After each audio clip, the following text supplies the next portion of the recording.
Qué vergüenza el nivel de improvisación de la Patria Milagro. El show del libro de la verdad. Un libro que no tiene información oficial. Un libro construido a base de mentiras. Gobierno mezquino y mentiroso. Abelardo y su libro son una vergüenza.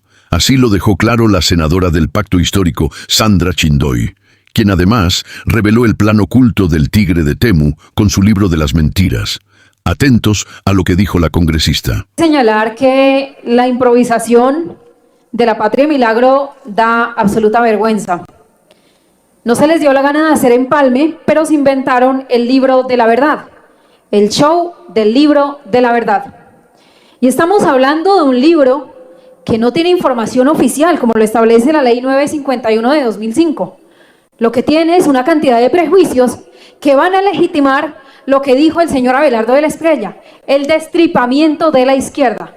Y no estamos hablando aquí de ideologías, estamos hablando aquí de trabajadores del Estado, señores y señoras, de los mismos contratistas que hoy le están rogando al Congreso de la República proteger sus derechos laborales porque los van a masacrar laboralmente. Pero ¿qué hacemos cuando el famoso libro de la verdad, que yo le llamaría el libro de las mentiras, va a justificar el despido masivo de trabajadores simple y llanamente porque tuvieron la oportunidad de trabajar con el gobierno del cambio? Mucha de esa gente, hay que decirlo, no son ideológicamente partidarios de la izquierda, son simples trabajadores, pero los van a despedir llamándolos hoy contratistas de corbata, llamándolos hoy corruptos. Estamos hablando de un libro construido a base de mentiras y que además, ojo a esto, está reemplazando las competencias de los organismos de control, está haciendo aseveraciones de corrupción cuando eso le corresponde a la Contraloría, a la Procuraduría y a la Fiscalía. ¿Para qué están los organismos de control si es que aquí se va a inventar un voluntariado que va a crear una verdad, una narrativa falaz a la medida de la Patria Milagro, a la medida del ciudadano estadounidense? Muy preocupante esa situación y quiero mencionar solo un ejemplo de las tantas mentiras que dice ese libro. Sobre todo hago este llamado para el gobierno de Abelardo de la Espriella y para los medios de comunicación que sean un poquito rigurosos y que respeten su oficio. Dice el caso 34 que titulan Cultura.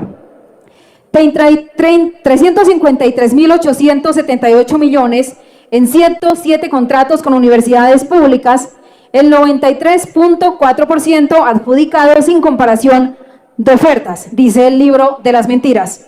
Pero además, el mismo libro dice lo siguiente: se trata de un patrón identificado mediante análisis propio de SECOP y aún no han sido contrastados con el ministerio ni con las universidades. Un análisis propio de SECOP y un análisis además sustentado en una metodología fundada en la inteligencia artificial. ¡Qué vergüenza el nivel de improvisación de la Patria Milagro! El afán por destripar a la izquierda hoy los lleva a crear un libro de mentiras fundamentado en el uso de inteligencia artificial. Y es que acá no hay organismos de... Termine, senadora. Aquí no hay organismos de control para que hagan investigación y para que sean ellos los que indiguen delitos, si es que hubiera lugar a delitos. Pero aquí están llamando corruptos a una cantidad de trabajadores que, insisto, hoy están siendo amenazados con ser masacrados laboralmente. Quiero hacerle un llamado de atención al gobierno mezquino de Abelardo de la Espriella y a los medios de comunicación. Ni el gobierno de Abelardo es un juez, ni los titulares, ni la propaganda mediática es un juez para determinar si se cometió o no se cometió delitos. Le pido respeto por los trabajadores del Estado, por los contratistas, y le pido a este Congreso que respalde a los contratistas que hoy están siendo amenazados de ser despedidos de este gobierno mezquino y mentiroso. Muchas gracias. Gracias, presidente. Voy a hacer una constancia en dos sentidos, o se va a tratar de dos temas. El primero es: urge que el gobierno tenga un plan claro y que se lo presente al país, no una locución presidencial para lavarle la cara y ratificar al ministro de Vivienda. Nosotros y yo como integrante de la Comisión Bicameral de Seguimiento, por supuesto, a las comunidades afectadas por el terremoto, pues he hecho la tarea con mi equipo Y creo que aquí se necesita cronograma, plan, plazos, presupuesto y prioridades. Prioridades como, por ejemplo, que la ayuda llegue. En ese sentido, un ingreso humanitario de emergencia, subsidios de arrendamiento, alivios en servicios públicos y una ruta única de atención para las familias damnificadas. Allí es clave que se recoja la información, que se pueda hacer el censo con verificación y con datos confiables. Eso todavía no se ha hecho de forma eficiente. Segundo, servicios que vuelvan. Necesitamos metas verificables para que las personas tengan agua, energía, salud, educación, conectividad, vías e infraestructuras esenciales.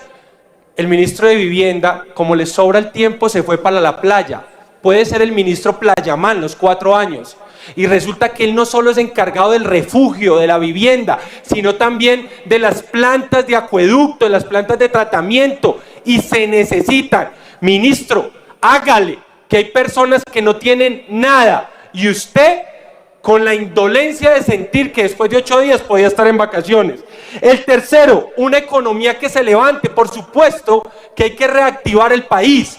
Y en ese sentido, pues los emprendedores y las pequeñas empresas son las que más han sufrido y de ellas no se ha hablado. Por eso, alivios financieros, capital de recuperación, crédito subsidiado y un programa nacional de trabajo para reconstruir las zonas más afectadas, que priorice el empleo, los proveedores y las compras locales.